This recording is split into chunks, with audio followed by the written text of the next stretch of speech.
हरे कृष्णा। जो लाभ से संतुष्ट है, जो स्वयं से आता है, जो द्वैत से मुक्त है और ईर्ष्या नहीं करता, जो सफलता असफलता दोनों में स्थिर है, वह कभी उलझता नहीं, हालांकि वह कर्म करता है। भगवत गीता यह कभी नहीं कहता कि आपको अपना सारा व्यवसाय, जीवन, सब कुछ त्यागना होगा और जंगल में जाकर वहां ध्यान करना होगा। इसकी कृष्णा ने भी निंदा की है। हे अर्जुन, तुम एक क्षत्रिय योद्धा राजा के रूप में अपने वास्तविक कर्तव्य को त्यागने की कोशिश कर रहे हो, जिसे दुश्मनों से लड़ना है, पर तुम एक बुद्धिमान संत व्यक्ति के रूप में बात कर रहे हो। तुम सब कुछ त्याग कर जंगल जाना चाहते हो। शायद यह तुम्हें या तुम्हारे आसपास के कुछ लोगों को लगे कि तुमने महान राजा के जीवन को त्याग दिया है। यह कुछ महान कार्य की तरह लग सके, लेकिन वास्तव में यह मूर्खता है, क्योंकि वह जिस राज्य में रहते थे वह केवल उसका नहीं बल्कि सर्वोच्च प्रभु का है, और जंगल भी सर्वोच्च प्रभु का है। इसलिए यदि आप अपना घर, शहर या जहां भी आप रहते हैं उससे त्याग कर जंगल चले जाते हैं और वहां महसूस करते हैं कि यह मेरा जंगल है, यह सब कुछ मेरा है, आप इस जगह या वह जगह ले, दोनों आपकी नहीं है। देखिए, आपकी इस तरह की भावना की यह सब कुछ मेरा संपत्ति है, यह मनुष्य या जानवरों की निचली चेतना में होता है। आदिवासी या असभ्य लोग जो जंगल में जानवरों के साथ रहते थे, वे सीमाएं खींचते थे कि यह मेरा है। कोई उसे लांघते ही वे पकड़े जाएंगे, उन्हें बांधकर उन पर कुछ हथियार रखेंगे। इसलिए चुनौतियां थी कि उनसे कैसे निपटा जाए। ये उन लोगों की भावनाएं हैं जो महसूस करते हैं कि सब कुछ मेरा है, लेकिन वास्तव में हमारा कुछ नहीं है, सब कुछ सर्वोच्च प्रभु का है। इसलिए कृष्ण अर्जुन से कह रहे हैं, तुम मत भागो, तुम अपना कर्तव्य करो, अपना सेवा करो। उन्होंने कहा है कि जो लाभ से संतुष्ट है, जो अपने आप से आता है, वास्तव में चीजें अपने आप आती है। अपनी मर्जी, इन दो शब्दों को लोग ठीक से समझ नहीं पाते। यह अपने आप आता है, इसका मतलब यह नहीं कि इसके लिए हम काम नहीं करेंगे। यदि आपके बैंक खाते में 50,000 रुपए है, आपको लगता है कि मेरे पास सब कुछ है, तो आपकी खरीदारी के लिए पैसे कैसे आएंगे? आपको कुछ बैंक हस्तांतरण या कुछ गतिविधि करनी होगी, चेक का भुगतान या कार्ड स्वाइप करना होगा।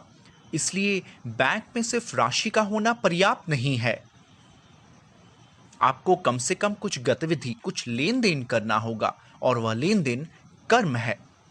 आपको अपना कर्म करना होगा।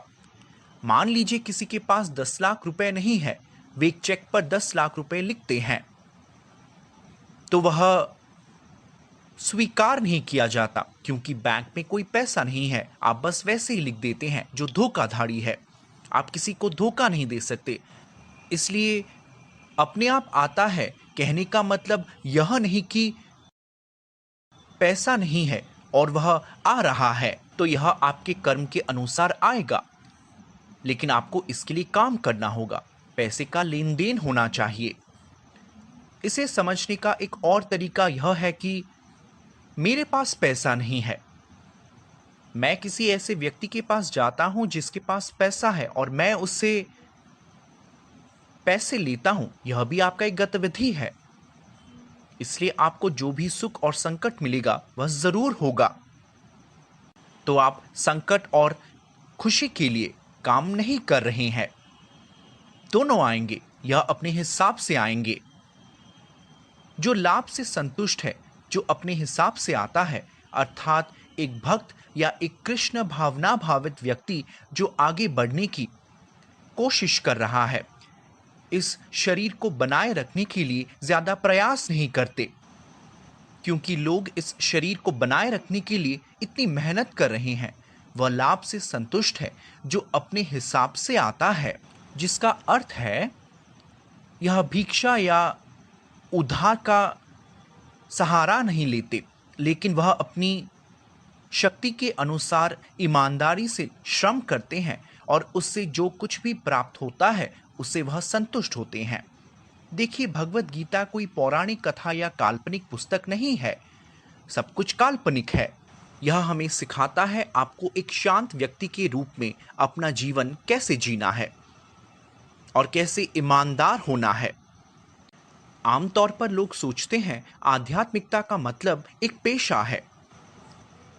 उन्होंने भीख मांगने का पेशा शुरू किया है, वे पेशेवर भिक्षुक है। आध्यात्मिकता में सब कुछ मुफ्त दिया गया था।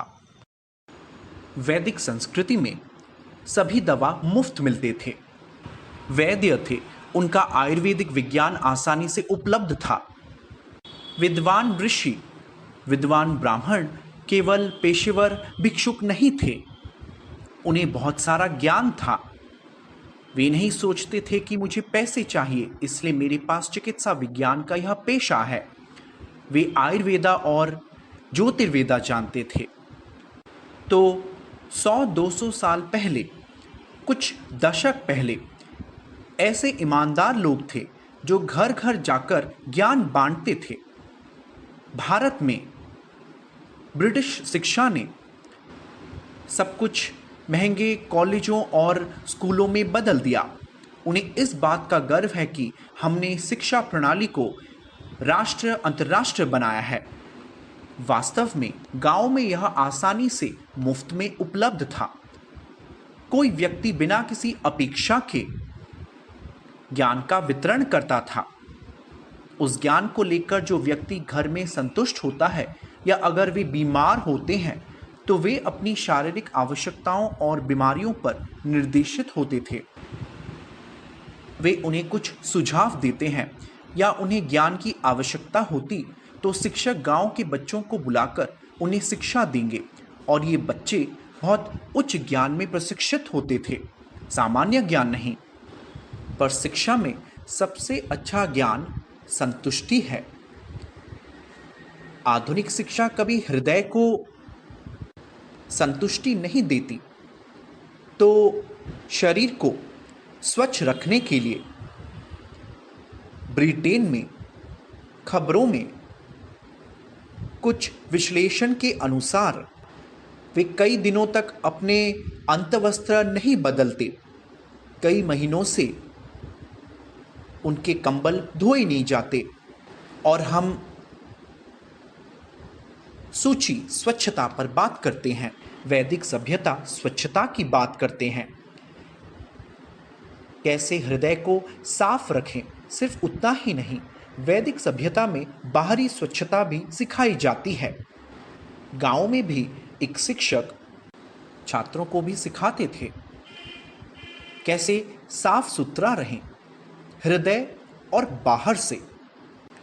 हम कैसे अच्छे और सच्चे रिश्ते बनाए रख सकते हैं।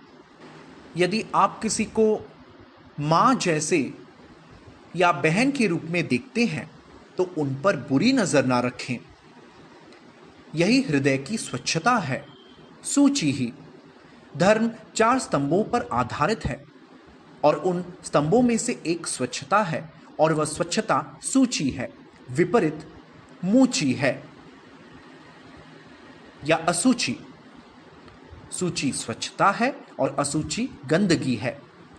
इसलिए अगर आप गंदे होंगे तो आपका चरित्र बहुत सस्ता होगा।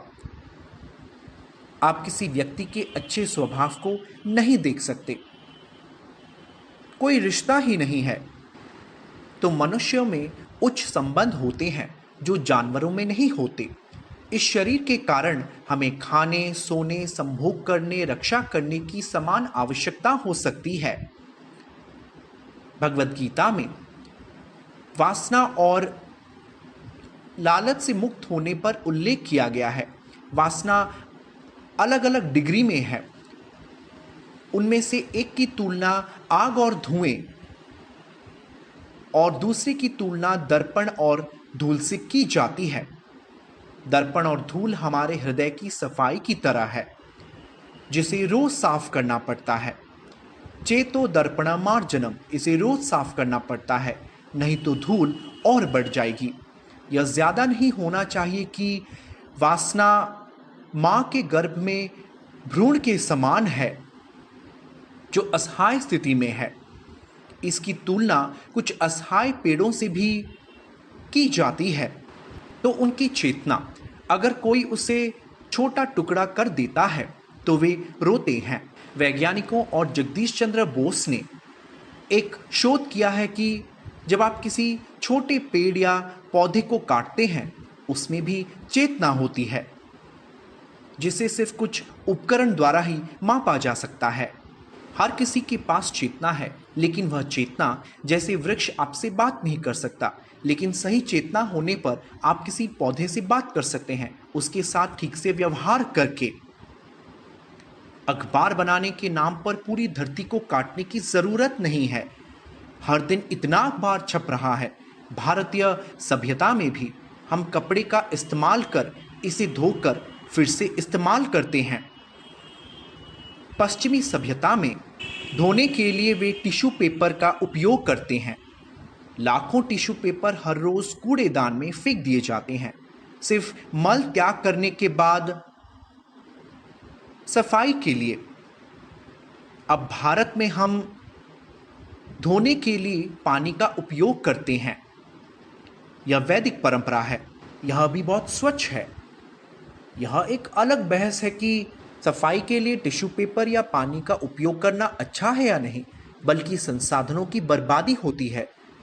जब एक आधुनिक शिक्षित व्यक्ति जगन्नाथ रथ यात्रा पर बोलता है तो वे लड़ते हैं कि हर साल लकड़ी बर्बाद नहीं करनी चाहिए। तो यह दोगलापन है। एक तरफ वे बहुत सारे प्राकृतिक संसाधनों को बर्बाद करने में संकोच नहीं करते हैं, चाहे टिश्यू पेपर या पेपर हो। इतने सारे पेड़ दैनिक आधार पर काटे जाते हैं, इसलिए वे महान दर्शन पर बात करते हैं, जिसका कोई मतलब नहीं, क्योंकि इसमें कोई ज्ञान नहीं है।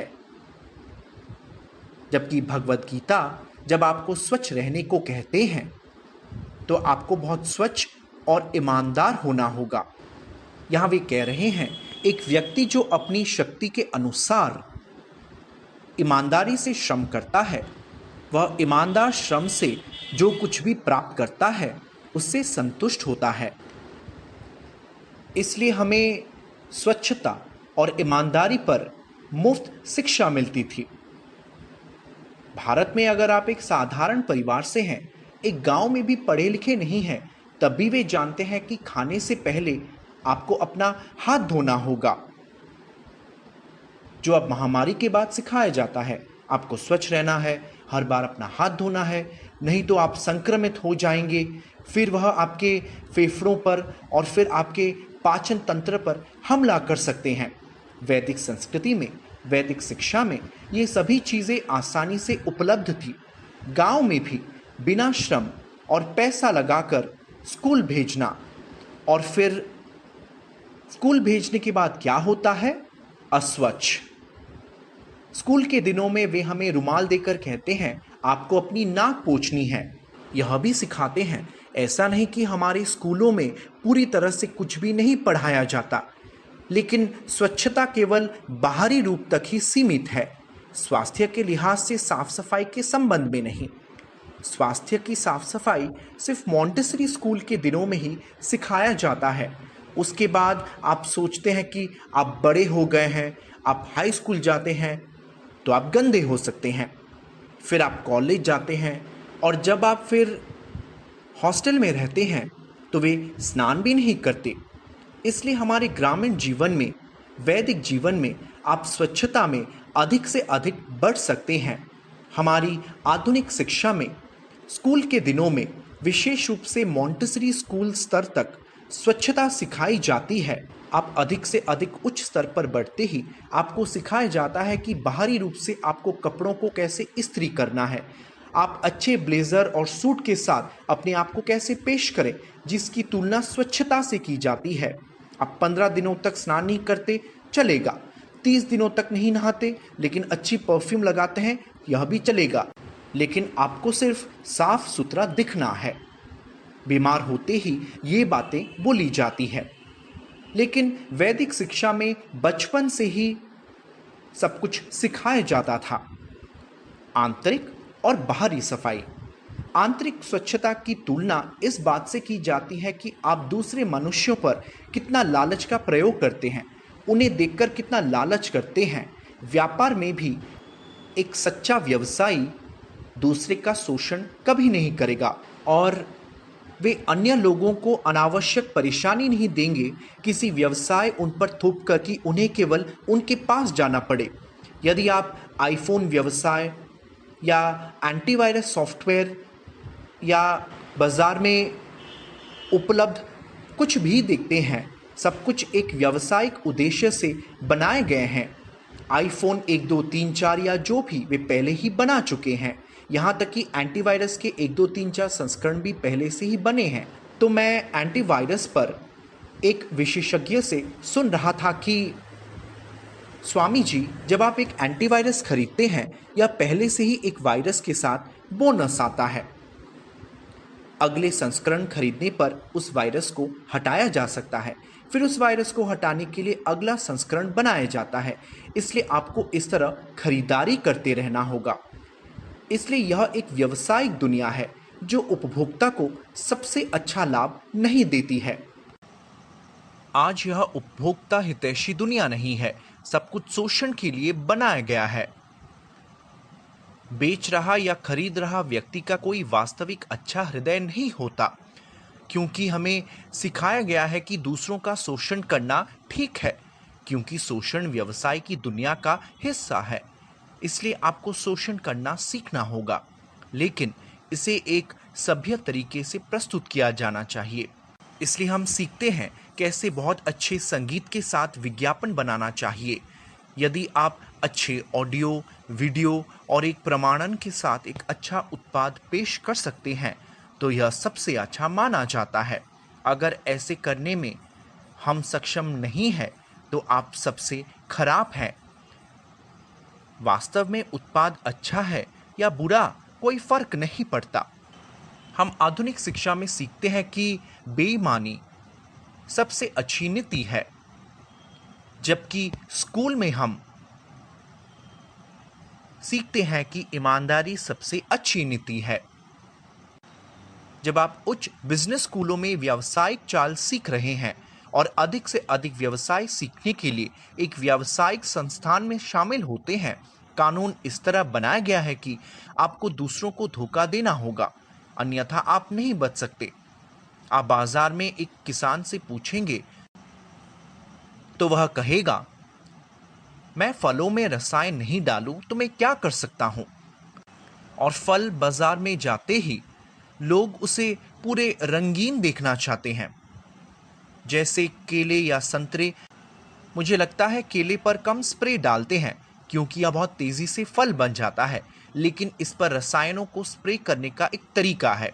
और अन्य फल जैसे संतरे, सेब या अनार, वे उसे इंजेक्शन लगाते हैं, बाहर वे उस पर स्प्रे नहीं करते।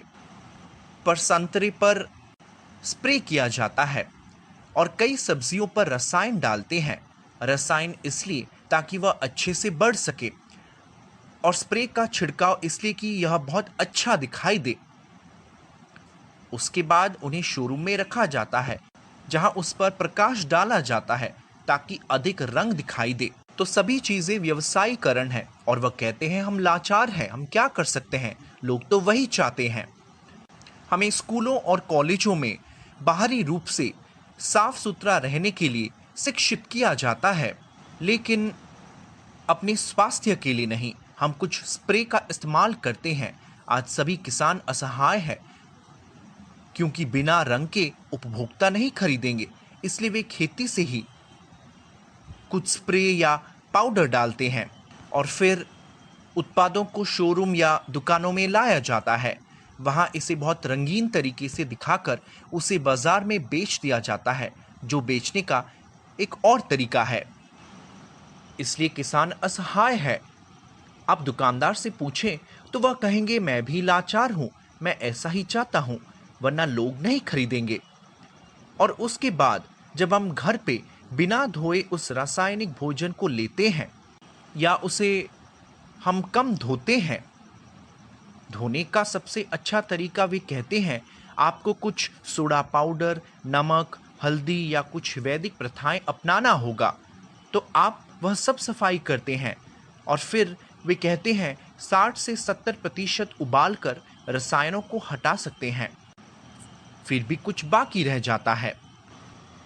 100 साल पहले प्रथाओं का सबसे अच्छा तरीका आपको कम से कम बाजार में अच्छा खाना मिलता था, लेकिन अभी अच्छा खाना मिलना मुश्किल है। और आधुनिकीकरण के नाम पर, हम सब बहुत उच्च शिक्षित होने के नाम पर हर जगह बेईमानी है। हमारी शिक्षा में ईमानदारी नहीं सिखाई जाती, जबकि भगवत गीता में कहा गया है कि आपको ईमानदारी से परिश्रम करना चाहिए और ईमानदार श्रम से जो भी प्राप्त होता है उससे संतुष्ट होना चाहिए। इसलिए यह संतुष्टि कि मुझे जो कुछ भी मिल रहा है मैं खुश हूँ, हमारे स्कूल के दिनों में यह कभी नहीं पढ़ाया जाता।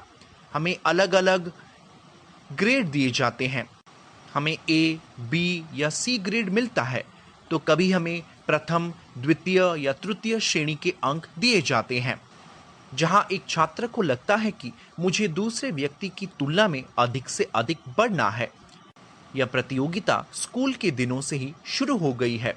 प्रतिस्पर्धा इस पे कि दूसरे व्यक्ति से बेहतर होना है, जिसके लिए आप कुछ भी करने के लिए तैयार हैं। कई व्यापारिक प्रतिद्वंदी है, वे वास्तव में दूसरे व्यक्ति के व्यवसाय को बर्बाद करने के लिए तैयार हैं।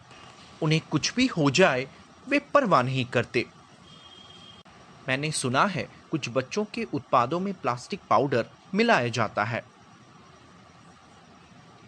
कुछ कंपनी व्यापार के लिए कुछ भी करने को तैयार होते हैं। बेईमानी किसी भी स्तर तक जा सकती है और प्रतियोगिता, आप सबसे अच्छा उत्पाद देना चाहते हैं, पैकेजिंग इतनी अच्छी तरह से की जाती है, एक छोटी बैटरी के लिए उत्पाद डिजाइनिंग को आकर्षक बनाया जाता है, तो हमारी शिक्षा कहाँ जा रही है? जो मुझे आकर्षित करती है उसे प्रोत्साहित किया जाता है। अब शोरूम को रोशनी से भर देते हैं क्योंकि हम उत्पाद को अधिक महत्व देते हैं। कोई कह सकता है नहीं, अच्छी रोशनी से हम उसे अच्छे से दिख सकते हैं, सिर्फ उत्पाद दिख रहा है ना, लेकिन इतनी बाहरी पैकेजिंग क्यों है? यह कई पश्चिमी देशों में भी महसूस किया जाता है। उनके पास बहुत उत्पाद होते हैं, आप अपना कंटेनर ले सकते हैं या वे आपको कंटेनर भी दे सकते हैं। हर चीज़ के लिए इतनी पैकेजिंग बनाने के बजाय पॉपकॉर्न से लेकर चिप्स तक, यहाँ तक कि कोई भी छोटी दाल, आपको कुछ दाल खरीदनी है, सब कुछ इतनी प्लास्टिक पैकिंग होती है या धातु पैकिंग है, लेकिन कोई भी बर्बादी पर बात नहीं करता। मुख्य रूप से आध्यात्मिकता की बात करने पर जगन्नाथ रथ यात्रा के दौरान पुरी और अन्य जगहों पर जगन्नाथ जी का 5,500 एकड़ से अधिक जमीन थी। यहाँ तक कि बुनियादी रिकॉर्ड से भी कई अधिक हो सकती है, लेकिन ये सभी उनके ही है। तो जगन्नाथ के लिए अपने ही जंगल से अगर एक रथ बनती है तो प्रकृति बर्बाद हो जाती है। हम संसाधनों को बर्बाद कर रहे हैं, ग्लोबल वार्मिंग, यही सब बातें बोली जाती है।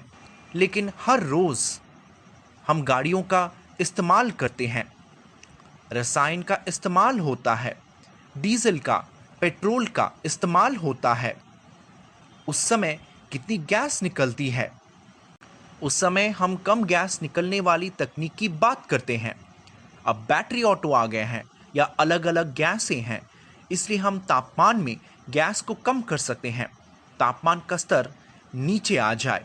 लेकिन दिन प्रतिदिन आप देखें, एक ऐसा ग्रह बन रहा है जिस पे मनुष्य नहीं रह सकता।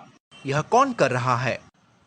तो हम मनुष्य उन्नति के नाम पर मूर्खता कर रहे हैं, क्योंकि हम उच्च चेतना को अस्वीकार करते हैं, पूर्वजों द्वारा दिया गया ज्ञान को अस्वीकार करते हैं।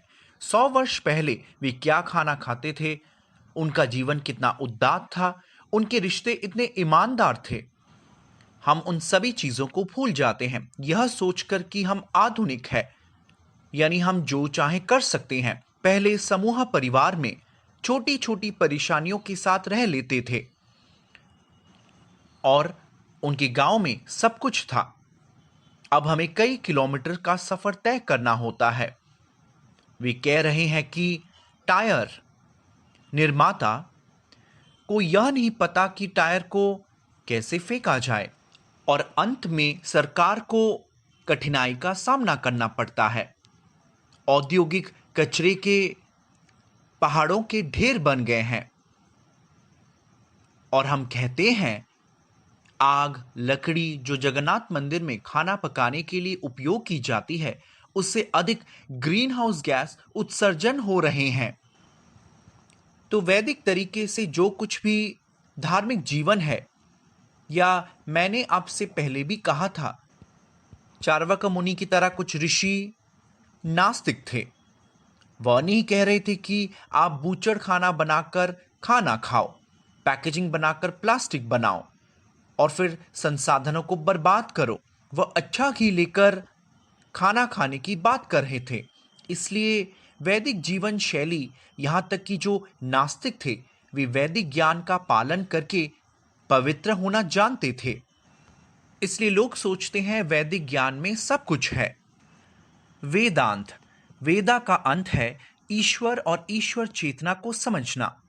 वैदिक ज्ञान है भौतिक और आध्यात्मिक मंच में कैसे खुश रहना, जबकि आधुनिक शिक्षा भौतिक मंच पे वे नहीं जानते कैसे खुश होना है। हमारे पूर्वज जानते थे कि ईश्वर के प्रति जागरूक नहीं है, तो कम से कम वैदिक जीवन, वैदिक ज्ञान का उपयोग कैसे करें, उदात्त भौतिक मंच का प्रयोग कैसे करें। क्योंकि आखिरकार भौतिक मंच पे आप कितने समय तक रहेंगे? 50 साल, 60 साल, 80 साल, 100 साल आप मरेंगे। तो आपकी चेतना कैसे जारी रहनी चाहिए? वेदा अंत, वेदा का अंत सीखना होगा। लेकिन भले ही वे नहीं है, फिर भी आपको अपनी पत्नी, बच्चों और अपने परिवार के सदस्यों के साथ संतुष्ट रहना है। वह ज्ञान भी आज के आधुनिक लोगों के पास नहीं है, लेकिन वे उच्च ज्ञान पर बोलते हैं। जब आप आध्यात्मिकता पर बात करेंगे तो वे कहेंगे यह बहुत आदिम बात है, यह पौराणिक कथाएं हैं, विज्ञान किसकी उन्नति के लिए है, कुएं में कूद जाए या क्या। आजकल इस तरह आत्महत्याएं की जाती है और अमीर लोग, मतलब आप कीमती शराब खरीद सकते हैं। कुछ कंपनियां विज्ञापन कर रही है, यहां तक कि छोटे छोटे विज्ञापन या बड़ी बड़ी शराब की दुकानों के विज्ञापन कहते हैं आप इतने पैसे के साथ क्या करेंगे? आप ड्रग्स लें, नशा करें, शराब और सिगरेट लें, यही तो फैशन है। इसे क्या शिक्षा कहते हैं? क्या इसे ईमानदारी कहते हैं? तो आप कैसे खुश होंगे? केवल नशा करने से और केवल वासना से आप खुश हो सकते हैं? आधुनिक शिक्षा सिखा रही है आप वासना को बढ़ाकर आप अधिक से अधिक शांतिपूर्ण कैसे बन सकते हैं। यह असंभव है। इसकी तुलना भगवत गीता में की गई है, जैसे आप आग में तेल या घी डाल रहे हैं, यह सोचकर कि आग बुझ जाएगी। अगर आप आग में घी डालोगे तो वह और जलेगा। इसलिए आधुनिक शिक्षा में कामकाज को आधुनिक तरीके से बढ़ाती है, यह सोचकर कि इससे मन को शांति मिलती है। यह एक भ्रम है, यह पौराणिक कथा है, यह कल्पना है। जबकि भगवत गीता का वास्तविक धर्म यह कभी नहीं सिखाता, पर कहता है कि दुनिया का द्वैत गर्मी और ठंड या दुख और खुशी के संदर्भ में महसूस किया जाता है। एक कृष्ण भावना भावित व्यक्ति द्वैत से परे है। क्योंकि वह कृष्ण की संतुष्टि के लिए कार्य करने में संकोच नहीं करता। इसलिए वे सफलता और विफलता दोनों में स्थिर रहते हैं। सफलता और विफलता जीवन का एक हिस्सा है। यदि आप सड़क पर जा रहे हैं तो कोई आपको डांटेगा। यातायात के समय यह आपकी दिनचर्या का हिस्सा है। इसलिए डांटने पर वे भी डांटने लगते हैं। सभी पढ़े लिखे हैं लेकिन गंदी भाषा में एक दूसरे को डांटते हैं। कोई शिक्षित व्यक्ति यानी उसकी भाषा अधिक सभ्य होनी चाहिए? नहीं, उनकी भाषा मल मूत्र से जुड़ी होती है। मल या मूत्र, यौन संपर्क, उनके सभी शब्द वैसे ही होते हैं। इसलिए अगर आप अच्छे और विद्वान व्यक्ति हैं तो हर 2 मिनट में एक बार आप शिट शिट शिट कहते हैं तो उनके मुंह से हमेशा शिट शब्द ही निकल आती है। और वे कहते हैं यह कम से कम शरीर से निकलने वाले जैविक उत्सर्जन के संबंध में है, लेकिन यह यौन शोषण के संबंध में भी है। वह अपने परिवार या एक दूसरे को यौन दुर्व्यवहार करते हैं। इसे सभ्यता कहा जाता है। हाई फाई लोग बहुत ही उच्च स्नातक में उत्तीर्ण होते हैं पर वे हाई फाई यौन शोषण भाषाएं बोलते हैं। कम वर्ग के व्यक्ति शिक्षित नहीं होते, वे अपनी स्थानीय भाषा में बात करेंगे। अपने परिवार या अपने आप पर यौन शोषण की भाषा कहेंगे। उन्हें लगता है मैं उस व्यक्ति को गाली दे रहा हूं। देखते हैं कृष्ण भगवत गीता में कैसे गाली देते हैं। वह कहते हैं मूढ़ः नरादमः माया अपवित्र ज्ञानः आसुरिम भावम आश्रितः। कृष्णा भी किसी को कैसे डांटना होता है वह सिखाते हैं। किसी को डांटना मतलब सिर्फ अपने मल मूत्र या यौन शोषण से जुड़ना नहीं होता। किसी को डांटने पर आपको वास्तविक बात करनी चाहिए। इसलिए आपको पता होना चाहिए माया अपवित्र ज्ञानः, अर्थात उनके पास ज्ञान है लेकिन उसे उनकी तथाकथित शिक्षा ने चुरा ली है। उनकी शिक्षा उन्हें धोखा दी है। वे अपने आप को बहुत उन्नत समझते हैं। माया अपवित्र ज्ञानः आसुरिम भावम आश्रितः। वे राक्षस जैसे हैं। वे कुछ भी करने में संकोच नहीं करते। जैसे जब पुरुष और महिलाएं एक साथ आते हैं तो वे संभोग करते हैं। यह भागवतम में है। सिर्फ आधुनिक विज्ञान हमें यह नहीं सिखाती। श्रीमद् भागवतम में कपिल देव की शिक्षाएं वह सिखा रहे हैं। जब माता और पिता एक बच्चा पैदा करते हैं, वह बच्चा मां के गर्भ में होता है। संभोग के बाद पहले दिन में वीर्य को मां के गर्भ में डाल दिया जाता है। वह मटर का छोटा आकार जैसा होता है और यह दिन ब दिन कैसे बढ़ता है, कैसे गर्भ में उसे घुटन होती है और मां जो कुछ भी खा रही है वह अंदर जाती है। जब मां मसालेदार चीजें खाती है इसलिए ज्यादा मसालेदार भोजन न करने की वे सलाह देते हैं, जबकि आधुनिक दिनों में वे सलाह देते हैं आप बहुत सी चीजें खाते रहें जिसलिए अंदर बच्चे पीड़ित होते हैं। जब मां कोई डरावनी फिल्म देख रही है, यह सब चेतना शरीर के माध्यम से जुड़ा हुआ है। इसमें भावनाएं हैं और बच्चा भी प्रभावित होता है। सूक्ष्म और स्थूल शरीर आपस में जुड़ा हुआ है। वैदिक शिक्षा भागवतम कहता है 7 महीने में बच्चे को मां के गर्भ में अचानक होश आता है तो उस गर्भ के भीतर एक पवित्र आत्मा को यह समझने का मौका दिया जाता है कि वह क्यों जन्म लेता है। कल्पना कीजिए एक अपहरणकर्ता आपको पूरी तरह से बांधकर एक बैग में डाल दिया है। आप एक अंधेरे कक्ष में हैं, कुछ भी नहीं देख सकते आप। तो गर्भ में 7 महीने बच्चे को कोई होश नहीं है, अर्थात उसे सिर्फ भोजन दिया जा रहा है। लेकिन उसका दिमाग विकसित नहीं है। 7 महीने के बाद वह पूरी तरह से जागता है। इसके चारों ओर अपना मल मूत्र होता है, चारों ओर गंदी चीजें होती है और कई कीड़े भी होते हैं। जैसे हम खाते हैं, कभी कभी पेट के अंदर कुछ कीड़े होते हैं, वो वहां होता है जो बच्चे को काटता है और वह सहन नहीं कर पाता और कभी कभी वह बेहोश हो जाता है और फिर से जाग जाता है। यह एक परेशानी है। भागवतम में वर्णन है, कुछ पवित्र आत्माओं को जब चेतना उजागर होता है तो वे महसूस करेंगे कि हे भगवान, यह जन्म कितना कठिन है। हे प्रभु, इस कारण मैं आपको भूल गया, इसलिए मुझे बहुत कष्ट हो रहा है। चाहे आप अमीर या गरीब आदमी के बच्चे हो, आपको मां के गर्भ में इस पीड़ा से गुजरना पड़ेगा। इसलिए कहते हैं, जन्म मृत्यु जरा व्याधि दुख दोषानु दर्शनम। यह जन्म, मृत्यु, बुढ़ापा और बीमारी हमारे जीवन की सबसे कठिन चीजें होती हैं।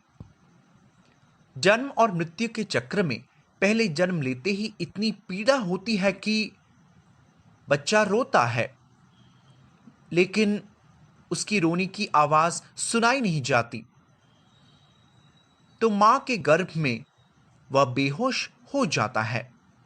इसलिए मां के गर्भ को असहाय स्थिति माना जाता है और उन दिनों आपको पता चलता था कि आप मां की गर्भ से बाहर सुरक्षित निकलेंगे यदि आप जीवित रहने में सक्षम हैं। लेकिन आजकल गर्भपात किए जाते हैं। मां खुद गर्भपात के माध्यम से बच्चे को मार सकती है या सिजेरियन के बाद डॉक्टर कुछ रसायन इंजेक्शन देकर बच्चे को मार सकते हैं। मैंने कुछ इंजेक्शनों के बारे में सुना है। आधुनिक अस्पतालों में अलग अलग व्यावसायिक तरीके भी हैं। वे कहते हैं कि आपके बच्चे को कुछ परेशानी हो सकती है, इसलिए आपको गर्भपात करना होगा। उन्हें इसके लिए भी पैसे मिलते हैं या भावनात्मक रूप से कुछ संकेत देकर वे कहेंगे आपको कुछ निदान करना है, जिसके लिए लगभग 50,000 रुपए, 1 या 2 लाख रुपए खर्च होंगे। हम कोशिश करेंगे, अगर यह ठीक है, अर्थात बच्चे की अच्छी डिलीवरी हो सकती है, अन्यथा आपको ऑपरेशन करना होगा। इस तरह कुछ बड़े इंजेक्शन हैं जो वे मां के गर्भ में डालते हैं और वह शरीर के भीतर उस भ्रूण के मस्तिष्क में इंजेक्शन प्रवेश कर उस बच्चे का खून निकाल देते हैं। फिर वे परीक्षण करते हैं तो बच्चा अंदर होते ही बड़ी मुसीबत में होती है और 7-8 महीने होते ही वे गर्भपात की बात करते हैं और परिवार भी इतने आघात से, मनोवैज्ञानिक अवसाद से गुजरते हैं कि मेरा बच्चा अगर बाहर आता है तो इसमें बहुत सारे मनोवैज्ञानिक मुद्दे हो सकते हैं या एक विकलांग बच्चा पैदा हो सकता है, तो बेहतर है आप इसे अंदर से मार दें। इसलिए वे माता पिता को दुविधा में डालते हैं। यह व्यवसाय का बेईमान साधन है जो हमें सिखाया जाता है। हम एक व्यवसाय अस्पताल के मुखिया को जानते हैं। वह कहते हैं, स्वामी जी मैं क्या करूं, मैं भी असहाय हूं। हर महीने मुझे 5 करोड़ रुपए का व्यापार देना होगा, वरना वे मुझे हटा देंगे। इस तरह हर किसी के लिए एक व्यावसायिक चुनौती है, क्योंकि अस्तित्व के लिए महान संघर्ष होती है। जहां लोग अपने गांव में सुरक्षित रहते थे, अब हमें शहरों को भेजा जाता है। हमें बढ़ना है, हमें बढ़ना है, लेकिन कोई नहीं जानता कैसे बढ़ना है। इसलिए बेईमानी का उपयोग करो, जबकि भक्त कभी ऐसा नहीं करता। उसे ईमानदार बनना सिखाया जाता है। यहां तक कि बच्चा अंदर होते हुए भी निदान के बाद डॉक्टर कहते हैं निदान हो चुका है। इसके बाद वे कहेंगे सब कुछ ठीक है, तो आप अस्पताल में भर्ती हो सकते हैं। मां और बच्चे दोनों सुरक्षित रहेंगे, कोई समस्या नहीं है। इस तरह आधुनिक तरीके से बेईमानी हो रही है और शिक्षा की उन्नति, आधुनिकरण के नाम पर यह सब होता है। और वे कहते हैं कैसे भारतीय वैदिक जीवन अंधविश्वासों से भरा हुआ है। लेकिन वैदिक ज्ञान कहाँ है? वैदिक ज्ञान ज्योतिष से किसी को भी आसानी से उपलब्ध था। सच्चे ज्योतिषी हुआ करते थे। लेकिन आजकल के ज्योतिष की तरह नहीं, जो कुछ भी भविष्यवाणी करते हैं। ज्योतिषियों में भी सेलिब्रिटी स्टेटस है। कुछ चुनौतियां हैं, जैसे सर्वश्रेष्ठ हस्ती कौन है, फिल्म या विज्ञान के क्षेत्र में। ज्योतिष क्षेत्र में भी प्रतिस्पर्धा है। जैसे मैंने 2 महीने पहले कोरोना आने की भविष्यवाणी की थी और वह आया, या 2 महीने में एक और बीमारी आएगी, या यह राजनेता रहेगा या नहीं, वे सब गणना करते हैं। लेकिन आजकल का ज्योतिष है कैसे प्रसिद्ध होना है। पहले गांव के साधुओं द्वारा भी भविष्यवाणी की जाती थी। वे घर घर जाते थे। हम भिक्षुओं की बात नहीं कर रहे, वे मुफ्त में देते थे। आजकल के भिक्षु भी गांव या शहर में कुछ तोते एक कागज निकालते हैं और उसे ज्योतिष भी कहा जाता है। हम उस तरह के ज्योतिष के बारे में बात नहीं कर रहे। वास्तविक ऋषियों का वास्तविक खगोल विज्ञान, जो ज्ञान में बहुत उन्नत थे। वे घर घर जाकर बिना पैसे लिए मरीजों का इलाज करते थे, ज्ञान देते थे कि आप पिछले जन्म में क्या थे, आपको क्यों भुगतना पड़ा। भागवतम बताता है कि मेरे प्रिय प्रभु, मैं आपको भूल गया हूँ। जीवन के बाद जीवन में पीड़ित हूँ। अब मैं अपनी माँ के गर्भ में पीड़ित हूँ। कृपया इससे बाहर निकलने में मेरी मदद करें। ऐसे ही बच्चा प्रार्थना करता है। भागवतम में जीवा उवच्चा की प्रार्थना है। माँ के गर्भ में पल रहा बच्चा, वह रो रहा है असहाय होकर। उस रोते हुए स्थिति में और प्रकृति के बल से माँ के 9 या 10 महीने गर्भावस्था के बाद उसे मल और मूत्र के साथ बाहर धकेल दिया जाता है और बाहर निकलते ही वह इतना लाचार हो गया है कि वह दर्द से बेहोश हो गया है। और फिर डॉक्टर या चिकित्सक इसे पीठ पे थपथपाते हुए जीवंत कर देते हैं, या कभी कभी वे रोते हैं और जीवंत हो जाते हैं। इन सभी कष्टों के बाद जब वे बाहर आते हैं और माँ देखभाल कर रही होती है, ओ यह मेरा बच्चा है। जन्म के पहले 5 या 6 महीने बाद बच्चा लगभग भोजन की चेतना के मंच पर होता है। इसलिए कहा जाता है अन्नमया प्राणमया चेतना, जहां वे केवल भोजन लेकर सो जाएंगे, भोजन लेकर सो जाएंगे। उस चेतना में वे और कुछ नहीं जानते। हो सकता है कोई कीड़ा आकर उन्हें काट ले, तो माँ सोचेगी उसे भूख लग रही है तो उसे दूध पिला देती हूँ। तो इस तरह दुख बढ़ता जाता है। वह बच्चा जब थोड़ा और बड़ा होता है, कुछ महीनों के बाद सब उसे पहचानने लगते हैं कि ओ तुम बहुत अच्छे बच्चे हो। इसलिए उस पर हमेशा ध्यान जाता है। जब आप फोन पर बात कर रहे होते हैं तो दूसरा बच्चा कह रहा होगा, नहीं नहीं, मैं आपसे ही बात करना चाहता हूं, सिर्फ आपसे ही। तो घर में माता पिता जानते हैं कि बच्चे अपनी ओर ध्यान चाहते हैं, इसलिए घर में हर कोई उन्हें अच्छे रंग बिरंगे कपड़े देते हैं और वे बेहद खूबसूरत दिखते हैं। और वे कहते हैं, ओ कैसे हो। वे उनके गाल छू कर कहते हैं, कितना अच्छा बच्चा है। और वह सोचने लगता है, अरे मेरी जिंदगी कितनी अच्छी है, हर कोई मुझसे प्रेम करता है। उसके बाद वे खेलते खेलते बड़े हो जाते हैं, अपने मित्रों के साथ खेलते हैं, उनके साथ घूमने जाते हैं। जीवन खुशहाली हो जाता है। उन्हें लगता है यह मेरे जीवन का सबसे अच्छा पल है। और उस समय तक बचपन समाप्त हो जाता है। फिर आप जबरदस्ती शिक्षा प्राप्त करते हैं। और भक्ति विनोद ठाकुर हमारे आचार्य, वे एक मजिस्ट्रेट थे। उन्होंने इस पर एक कविता लिखी कि इस तरह मैं चल रहा हूँ बचपन से, मैं बड़ा होता जा रहा हूँ। और फिर मैंने अपनी शिक्षा से पहचान बनानी शुरू कर दी और अपनी शिक्षा के कारण मुझे एक अच्छे पद पर बिठा दिया गया। फिर मेरी शादी हो गई, मेरे बच्चे पैदा हुए। मुझे लगता है यह सब मेरी जिम्मेदारी है और मैं इसमें उलझा हूँ।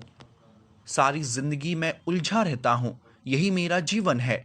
मैं अपने परिवार और बच्चों के लिए बहुत मेहनत कर रहा हूँ। वृद्ध होने पर मैं बीमारियों का शिकार होता हूँ जब मैं अपने जीवन के अंतिम चरण में हूँ। मेरे प्रिय प्रभु, अब मैं आपको याद कर रहा हूँ। कम से कम मुझे मौका दो। तो ये भाग्यशाली आत्माएं आचार्यों की तरह वे पवित्र या अपवित्र आत्माओं की भूमिका निभाते हैं, हमें यह सिखाने के लिए कि हमारा जीवन कितना यंत्रवत चल रहा है। आप इस यांत्रिक जीवन से कैसे बाहर आएंगे? यही वास्तविक शिक्षा, वास्तविक वैदिक शिक्षा है कि आप भौतिक दुनिया में पूरी तरह से फंस गए हैं, यह सोचकर कि यही जीवन है। लेकिन तुम्हारी खुशी कहाँ है? तुम्हारी खुशी मां के गर्भ से शुरू हुई थी। तुम्हें बहुत से कीड़े काट रहे थे और अपनी मां के गर्भ के अंधेरे कक्ष में थे, जहां ठीक से सांस लेना, ठीक से सोना और ठीक से रोना बहुत मुश्किल था। और आप बाहर आते ही आपको अपने रिश्तेदारों से थोड़ा ध्यान मिलेगा तो आप बहुत खुश हो जाएंगे। जो आजकल मोबाइल में ध्यान दिया जाता है पर उस पर थोड़ा कम ध्यान दिया जाता है, किसी को उसमें शामिल होना है तो हम हमेशा अपनी ओर ध्यान चाहते हैं और वह ध्यान हमें निश्चित रूप से तभी मिलेगा जब हमें पता चलता है हमें एक ऐसे व्यक्ति के पास जाना है जो हमारे हृदय में है। कठोपनिषद में एक पेड़ पर बैठे दो पक्षियों का उदाहरण दिया गया है और उस पेड़ पर एक पक्षी फल खा रहा है और दूसरा उसे देख रहा है। इसकी तुलना हमारे हृदय के भीतर आत्मा और परमात्मा से की गई है और आत्मा अपने कर्मों को खाने की कोशिश कर रही है, अपनी फलदायी गतिविधियों को करते हुए, लगातार अच्छे और बुरे कर्म करके। अच्छी गतिविधियां मतलब अच्छा कर्म यानी अच्छा फल, यह बहुत स्वादिष्ट होगा। बुरे कर्म करते ही उसका एक बीज है जो फूल और फल भी बन जाता है, वे कड़वे फल होते हैं। आप बुरे कर्म के कड़वे फल और अच्छे कर्मों के अच्छे फल खाते हैं। तो परमात्मा सिर्फ एक मंजूरी देने वाला है। कहते हैं उपद्रष्टा और अनुमंता, वह साक्षी और मंजूरी देने वाला है। जैसे एक पक्षी दूसरे पक्षी को मार्गदर्शन दे रहा है, ठीक है अब जाइए इसे खाइए, क्योंकि यह साक्षी और मंजूरी दे रहा है। लेकिन एक भक्त के लिए आत्मा पक्षी, उपनिषद कहता है, जब आप उसके मित्र की ओर मुड़ते हैं जो परम सर्वोच्च प्रभु है। हमने कहा है हम आपके साथ नहीं रहना चाहते। आध्यात्मिक दुनिया में भगवान से ईर्ष्या करना, इच्छा द्वेष समुथेना भारत, अपने मित्र या रिश्तेदारों के प्रति ईर्ष्या भाव इसलिए है क्योंकि हम सर्वोच्च भगवान से ईर्ष्या की है। हम भगवान की तरह बनना चाहते हैं क्योंकि भगवान एक व्यक्ति है जो सभी जीवों का केंद्र है। वह पूजनीय है, एक राजा के सचिव की तरह वह लगभग राजा की शक्ति प्राप्त करता है। वह सोचने लगता है मैं भी राजा बनूंगा, इसलिए प्रवृत्ति है। इसी तरह हम भगवान के एक अंश हैं। जब हम भगवान की सेवा कर रहे हैं हम सोचते हैं कि मैं भी भगवान की तरह बनना चाहता हूं, पर ऐसा असंभव है क्योंकि आप भगवान के एक छोटे से अंश है। तो आप कैसे भगवान बन सकते हैं? भगवान विभु की तरह है, महासागर। हम छोटे कण हैं लेकिन हम एक ही प्रकृति है, हम ईश्वर कण है। लेकिन हम समग्र नहीं हो सकते क्योंकि हम छोटे हिस्से हैं। इसलिए हम अपनी छोटी आत्मा के साथ समग्र बड़े सर्वोच्च प्रभु की नकल करना चाहते हैं। हम छोटी आत्मा है तो संभव नहीं है, लेकिन हम एक ही गुण है। भगवान बना सकते हैं, हम भी बनाते हैं। हम एक छोटी सी मशीन या हवाई जहाज बनाते हैं जो अंतरिक्ष में उड़ता है, जबकि भगवान इतने सारे ग्रह बना सकते हैं जो ब्रह्मांड में तैर रहे हैं, लेकिन हम इसे पहचान नहीं सकते। भगवान की रचना असीमित है, हमारी अणु है, छोटी है कि मशीनों को बनाए रखने के लिए हम संघर्ष कर रहे हैं। हम बैटरी की शक्ति को बनाए रखने में सक्षम नहीं हैं। हमें छोटे छोटे रखरखाव की आवश्यकता होती है, मुश्किलें होती हैं, लेकिन प्रभु की ऊर्जा को देखें। बारिश आ रही है, समुद्र पहले से ही बना हुआ है, सूरज है, पानी की आवश्यकता अनुसार वाष्पीकरण हो रहा है और उसके बाद बादल बनते हैं, इसलिए सूरज से बादल बनते हैं। वही पानी पहाड़ों पर जाता है जो नदियों में बह जाता है। नदी में पीने का पानी है, समुद्र के पानी में नमक है, वह नमक पानी को जमा कर देता है, अन्यथा यह दूषित पानी बन जाएगा। वह पानी वाष्पित होता है जिसे हम पी नहीं सकते, लेकिन यह अच्छे नदी के पानी के रूप में नीचे आता है जो फिर से समुद्र में चला जाता है। यह पूरा चक्र भगवान के स्वभाव से हो रहा है, इसलिए उनकी रचना असीमित है। हमारी रचना, हम एक वाहन खरीदते हैं, उसका रखरखाव के लिए आप डीजल डालते हैं, कुछ समय बाद आप फिर से एक और वाहन बनाते हैं। हमारा सीमित ज्ञान है, हम कुछ भी करना चाहते हैं जिसकी सीमा है, पर भगवान असीमित है, इसलिए हम उस जगह से हैं। अगर हम सर्वोच्च प्रभु की ओर नहीं मुड़ते तो हम खुश नहीं हो सकते। इसलिए भगवान ने हमें इस भौतिक दुनिया में भेजा है ताकि हम उनकी तरह अनुकरण कर सकें। इसलिए अच्छे कर्म वाले व्यक्ति को अपने हिसाब से अच्छे कर्म मिलते हैं और वह आनंद लेता है, लेकिन भौतिक दुनिया में उसका सीमा है। हम इस शरीर से बंधे हुए हैं, यह शरीर हमारे लिए एक सजा है। आपको जेल की पोशाक के साथ जेल जाना होगा। यह ए श्रेणी की जेल उच्च श्रेणी के देवता के लिए है, जो एक जेल है।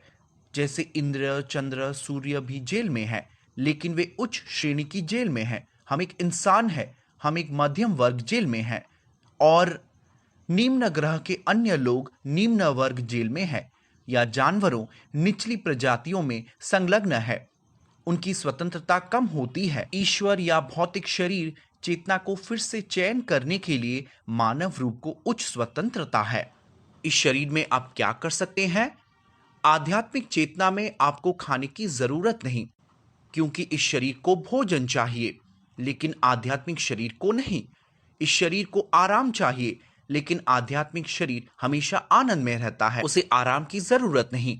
लेकिन इस शरीर को संभोग और रक्षा की आवश्यकता है, इसलिए हमेशा हमें इतनी बड़ी रक्षा की आवश्यकता होती है कि कोई आकर आप पर हमला न करे। हम तकनीक के नाम पर इतने सारे हथियार रखते हैं, अपनी इच्छानुसार अनेक हथियार रखते हैं। तो आप इस जगत में क्या करते हैं? आप सिर्फ आनंद ही आनंद लेते हैं। कैसे?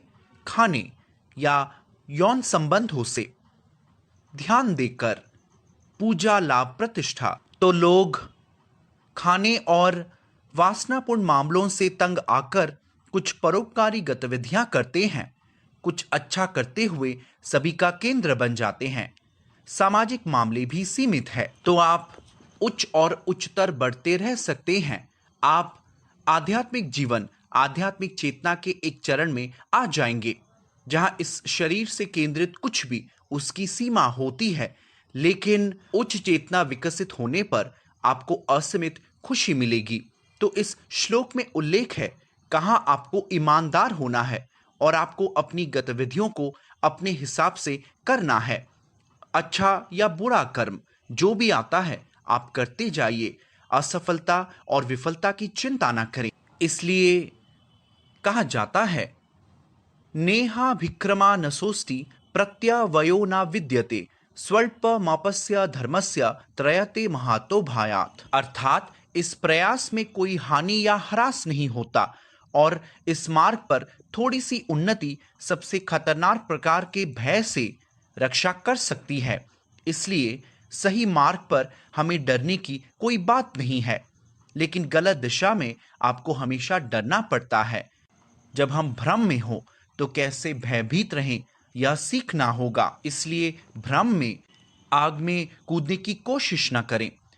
इसलिए हमें ज्ञानी होना है। ज्ञान वास्तव में मुक्ति के लिए हमारी मदद करता है, जबकि भ्रम हमें अधिक से अधिक संकट में डालता है।